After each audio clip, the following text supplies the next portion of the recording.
Hi sewers, welcome to Sew Darn Fun. I'm Carrie and this is a channel that focuses mainly on quality clothing alterations, pattern reviews, and useful sewing how-tos. But I had a project come across my studio recently and I already started on it, but I got to thinking you might be interested in following me on this one. It's quite unique. Let me catch you up on it.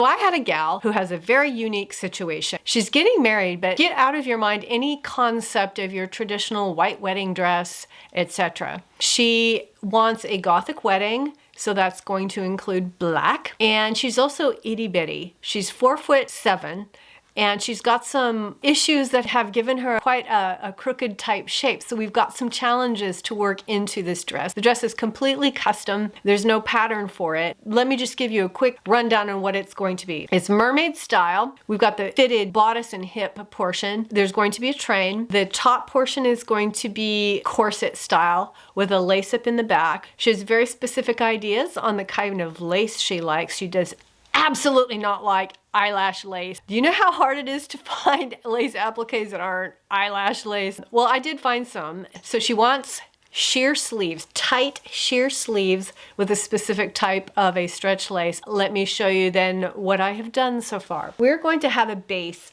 that's going to be stretch taffeta. And this is my stretch taffeta. It's got a good stretch one way, and I figured that this is going to be really nice to really shape the lower body portion so that it gets a really nice fit. Then that's going to be lined with this beautiful stretch silk charmeuse. I wish you could feel it through the camera. It is so buttery, luscious. Then over the top of that taffeta, we're going to put this stretch lace.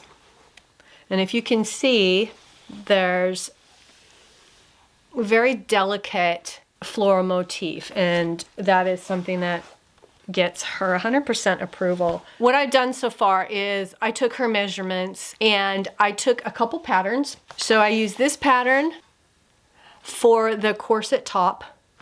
See, there's that corset portion right there. And then I used the silhouette patterns sweater set number 195 just for some of the sleeves and then some of the upper bodice portions. Now, as you can imagine, I had to take some very specific measurements that don't fit these pattern pieces. So I altered the pattern pieces to make it fit her short stature and her tiny stature. So I came up with a muslin. Here's most of the muslin right here. Can't get it all on camera, I don't think. I've already taken the sleeves off. There were sleeves and there was a netted bodice portion up here in the front that supported the sleeves, but those have already been taken off. And then it was only then I got the brilliant idea. You might want to follow me along on this, but you can see the corset bodice is pinned to the skirt because I did not know how long her torso was in relation to the pattern pieces, plus she's crooked, and so every piece had to be pinned in very specifically so that it would fit the hips at the right portion. What I did is I turned under this corset portion and pinned it to the skirt exactly as it needs to be. Even though this is a muslin, most of the pieces I will be able to reuse, but there's a couple pieces in the back that need more of a seam allowance on them and just redo those pieces. But you can see on the inside how much I had to turn that under to shorten these corset pieces. So I'm in the middle of basically remaking the corset pieces. Some of them I have to totally make from scratch, and then the other ones I'm just going to use what I have here. As you can see, this side seam is pinned in, so I can just go ahead and take that in and use this piece here. Meanwhile, making new pieces so that I can get a lining that fits also. And then on this side, there's a different amount that's pinned in because our whole aim here is to fit her body, not to make these pieces symmetrical with each other. When she tried this on, it was actually a better fit than I thought that it was going to be. She was thrilled with this muslin, which looks nothing like what her finished dress is going to look like. Let me take you to the table and just show you where I'm at with these pieces and what I'm doing to kind of chisel this away so that it will fit her body. I have her permission to feature her dress, so maybe one of these days we'll actually get her in a video if she's not too shy, and so that you can see how this fits her. And I don't know how many episodes this is going to take. I can imagine a few videos that are going to focus on the construction and the creation of this dress. And by the way, the appliques, let me show you. They look like this. And they're going to come down over the shoulders, all the way down through the bodice, and just taper at the waistline. Then those will sort of release into the stretch lace that's going to be over the top. So there will be some other small floral motifs that are just kind of blending in with that taffeta. But this is just perfect for the kind of effect that she wants. I can't wait to see them on the dress. I got these from an Etsy seller called Mary Not Martha, and I'm just going to put a plug in for that seller because she has all kinds of really wonderful laces. So if you want to check out some lace appliques and lace yardage, I would recommend going to her. So see you at the table. First of all, let me show you real quick one of the sleeves that I took off of the sample dress. It's with this stretch lace. And I had pinned in up at the top of the shoulder 3/4 of an inch because the whole thing was just that much too big. The armhole was too big, the shoulders stuck up. So I just pinned this in knowing that somewhere I needed to take in 3/4 of an inch to close up that armhole a little bit and to shave down those shoulders. So when I came to my pattern, let's see if I can show you with this here. You can see when you take that pinch in at the top, what it does to the shape of this shoulder piece is it makes it really narrow and pointy at the top. I don't know if we get a very good perspective with this piece, but it's just not a shape that we want. Here's the actual pattern piece. I'll just sort of replicate it like this. It makes it really skinny at the top and just not very good.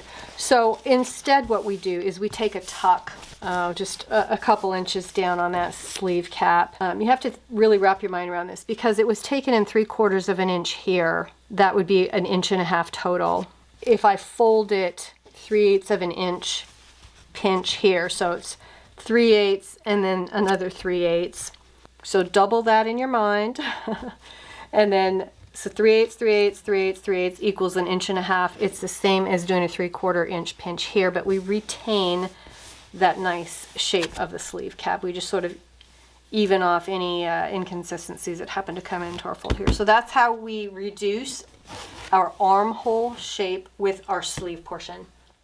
On the back of the dress here, remember I'd said I'd already taken off the sleeves and the kind of the upper portion. I've already made patterns for the netting that goes on the top of the back. And the left and the right are shaped a little bit differently. So I've got two different patterns. The right back here and the left back here. This is going to be sheer netting. And they're going to fasten at the neck edge and creating an opening here for this. There's going to be a lace up that only goes to the top of the taffeta portion.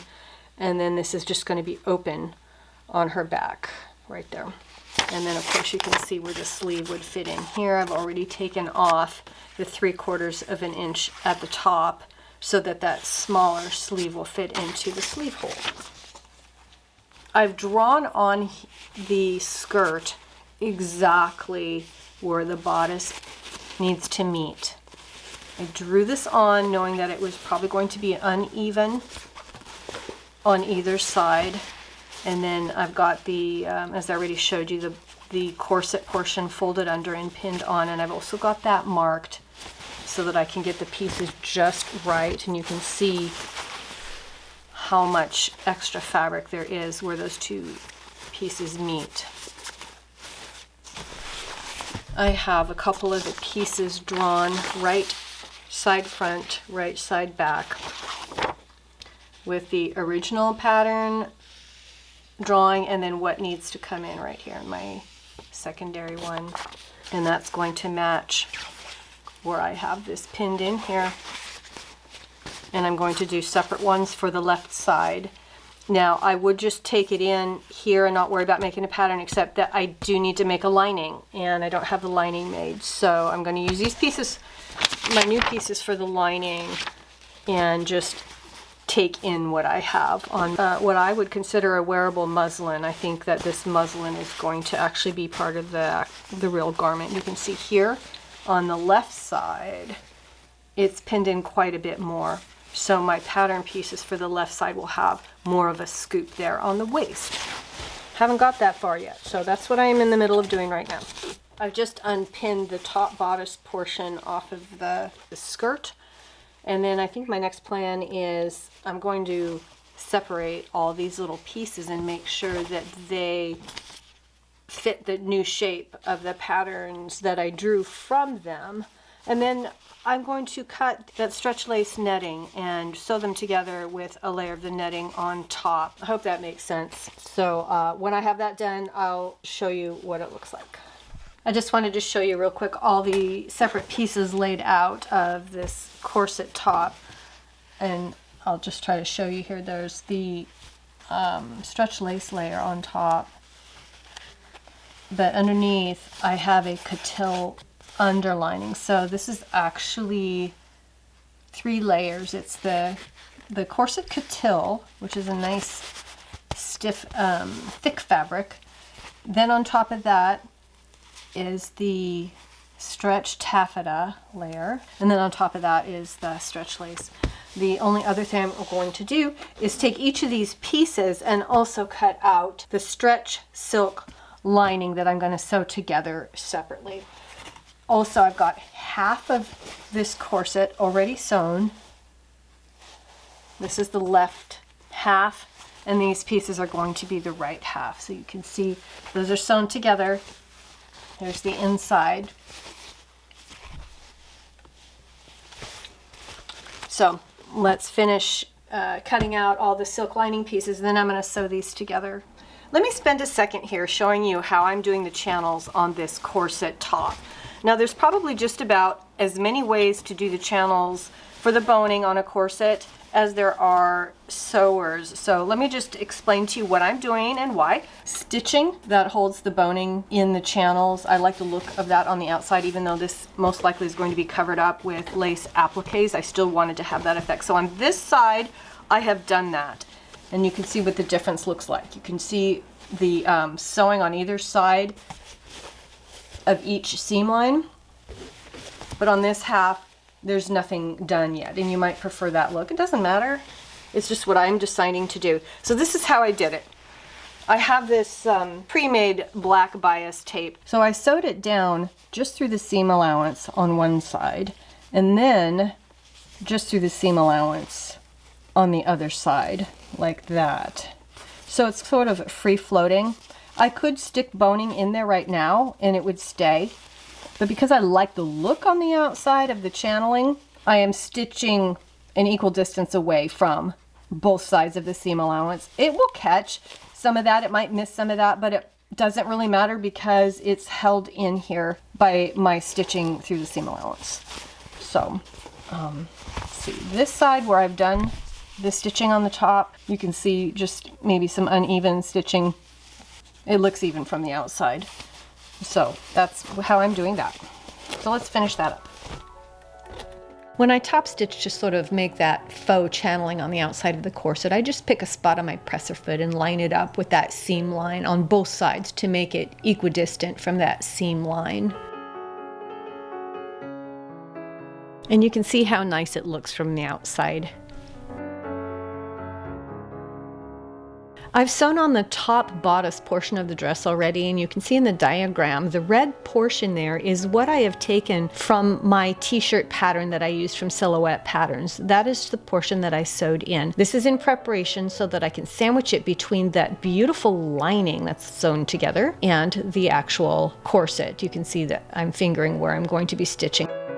I've already sewn the lining. You can see the netting portion and the sleeve sandwiched there. And here is the back side. And again, in the diagram, the red portion is what I did for the back. All my boning channels are ready, and I can just slide that boning into each one of those channels. So let me just catch you up as to where we're at so far so you can see what I've got together in its entirety. And it's the bodice. The corset bodice is done. Everything I've done so far can be redone to make sure that it fits the body of my bride. Knowing how it's put together really is a great benefit because then I can just take it apart and redo those parts that need to be redone. But I really am loving the way that this is looking. I've got the lace overlaid on this stretch taffeta. So what's the next step? I am now disassembling the mock-up skirt, which I can use for the real skirt, which is awesome. And it's mermaid style. Remember, the top portion is in a couple pieces, but then there's a bottom portion that's its own separate piece. So the top portion, I've got the middle front, which looks like this. And I have already overlaid that stretch lace over the stretch taffeta, and I'm going to do this for all the pieces on the top. It will be the stretch lace right on top of the taffeta, but the bottom portion, the lace is going to be sewn to itself and be loose on the seam lines. It'll be loose from the rest of the seam lines of the skirt. I'm going to continue putting the layers on this, and at the same time, because these pieces might not completely be symmetrical left to right, I'm cutting out the lining pieces so I can also stitch together that lining at the same time. Now that I have the skirt attached to the dress, let me take you on a little field trip through the inside and outside of what I've got done so far. And if we're lucky, maybe my client will give us permission to get some footage of her in it. I don't expect it to fit perfectly. This is only her second fitting. We will still have the ability to chisel away at the dress to give her the perfect fit. First, we'll get a full view of this dress before I show you the details. And she is stuffed with a roll of bubble wrap because my dress forms do not fit her. There's a little train there too. And here's the back. There's no back lace up there yet, but there is an invisible zipper. And then down to a little mermaid tail. There will be some lace sticking out, but not this much. I just left it generous so that we could trim it off to what we wanted it to be. So let's get inside here to the bodice. Get rid of the bubble wrap.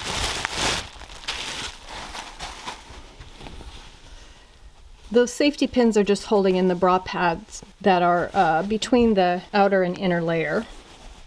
Let me remove some pins here that are holding the lining down. I've left a space, an accessible space between the outer and the lining so that when we put appliques on the outside, I can just stitch through them with my machine and not have to worry about going through the lining layer. But before we get into that lining layer, let's explain what's going to happen up here. There will be lots of lace appliques that will be sewed down on the front and come over the shoulder area, and they're going to have some kind of a hook that's going to hook just at the top portion here.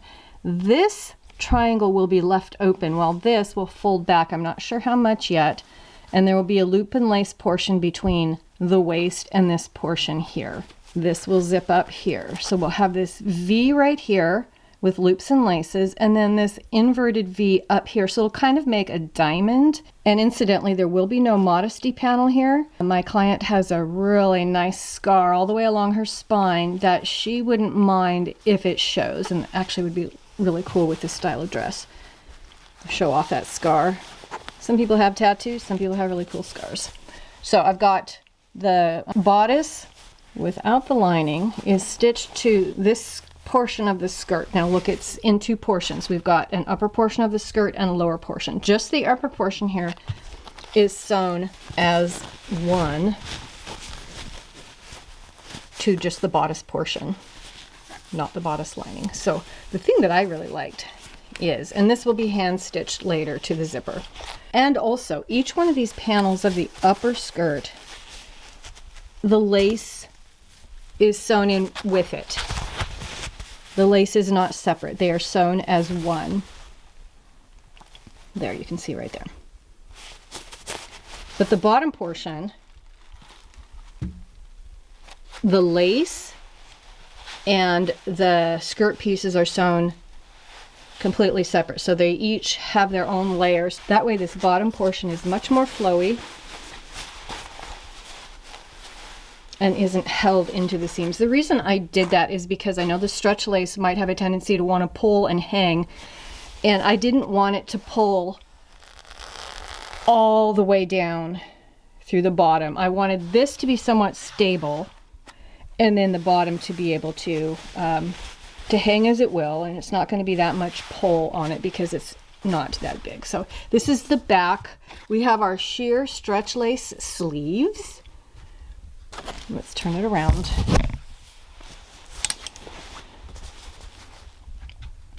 And on the front, this portion here will be covered with appliques. It'll come all the way down on the body. It'll the appliques will sort of reach a little bit down onto the skirt and then just fade off into just the skirt itself.